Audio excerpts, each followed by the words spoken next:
Hi రైతు సోదరులందరికీ విజ్ఞప్తి. నా పేరు సుధాకర్ రెడ్డి, మూడిళ్లపల్లె, దూరు మండలం. నేను 12 ఎకరాల మినుము వేశాను. ఫస్ట్ భూమికి మినుము వేయంతలకి భూమికి లీటర్ భూమికి 150 ml కిసాన్ 100 స్ప్రే చేశాను. భూమికి సతవ లేకుండా. మళ్ళీ విత్తనం వేసిన 20 రోజులకు భూమికి 50 ml కిసాన్ 100 5 ml పురుగు మందుతో పాటు కలిపి కొట్టాను. పురుగు పూత గ్రోత్ బాగా వచ్చింది. మళ్ళీ పూత వచ్చే టైంలో అంటే 30-35 రోజుల టైంలో మన ప్రోడక్ట్ అయినటువంటి gold growth 25 ml, Kisan 100 7 ml, humic ఒక 30 ml వేసి కొట్టాను. పూత ఎక్కడే కానీ డ్రాప్స్ కాకుండా కింద పూత అంతా కాయగా కన్వర్ట్ అయింది. మళ్ళీ 45 రోజుల తర్వాత అమినోవిట్ భూమికి ఒక 30 ml, అమినోవిట్ ఒక 10 ml, కిసాన్ 100 7 ml వేసి మొన్న 5 రోజుల కింద బ్యాక్ కొట్టాను. బాగా ఎక్సలెంట్ ఉంది. ఇంకా పండాకు రాకుండా ప్రొటెక్ట్ ముందుగానే అమినోవిట్లో కలిపి ప్రొటెక్ట్ కూడా కొట్టాను. ఎక్సలెంట్గా ఉంది.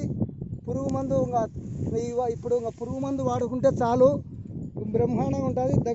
దగ్గర 10 క్వింటాలకు తగ్గకుండా 10 నుంచి 12 క్వింటాలు వస్తుందని నేను అనుకుంటున్నాను ఈ 12 ఎకరాలకు.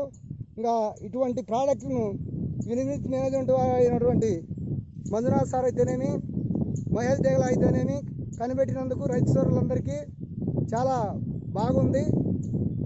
పెట్టుబడి తగ్గించుకునే విధంగా, దిగుబడి పెరిగే విధంగా ఉంటుంది. ఖచ్చితంగా ప్రజలు రైతు సోదరులందరూ ఈ వినిపినిత్ వారి ప్రోడక్టు వాడి పెట్టుబడి తగ్గించుకొని దిగుబడి పెరిగే విధంగా ఉంటుందని వాడితే నేను అనుకుంటున్నాను. ఎక్సలెంట్ రిజల్ట్ బాగా ఉంది. నేనైతే ఈ ప్రోడక్టే వాడాను. ఓన్లీ పురుగు మందు పక్క తప్ప. అట్లాగే సతవలో మొన్న నెల రోజుల తర్వాత సతవలో ఈ మినుముకు 10కి 26లో మన గ్రాన్యువల్స్ హూమిక్ గ్రాన్యువల్స్ 2 ప్యాకెట్లు సతవలో కలిపి, అలాగే కిసాన్ 100 ఎకరాకు 200 ml యాప చెక్కలో ఒక 2 కేజీలు 2 పళ్ళ యాప చెక్కలో కలిపి ఆ సతవలో గ్రాన్యువల్స్ అన్నీ మిక్సింగ్ చేసి ఒక పారి నెల రోజుల తర్వాత చల్లాను. ఎక్సలెంట్గా బాగుంది. దగ్గర నాకు మోకాళ్ళ ఎత్తు అంటే 1.5 అడుగు ఎత్తు పెరిగింది. ఇప్పుడు ఇంకా పూత గుర్త బాగుంది. కిందనే కాకుండా కింద కాయలే కాకుండా కింద ఒక లేయర్ కాయలు ఉన్నాయి. మళ్ళీ ఇప్పుడు పూత గుర్త తగులుకున్నది. ఎక్సలెంట్గా ఉంది. కాబట్టి రైతు సోదరులందరూ ఈ వినిపినిత్ వారి ప్రోడక్ట్ వాడి బాగా బాగుపడతారని నేనైతే కోరుకుంటున్నాను. Excellent result. హాయ్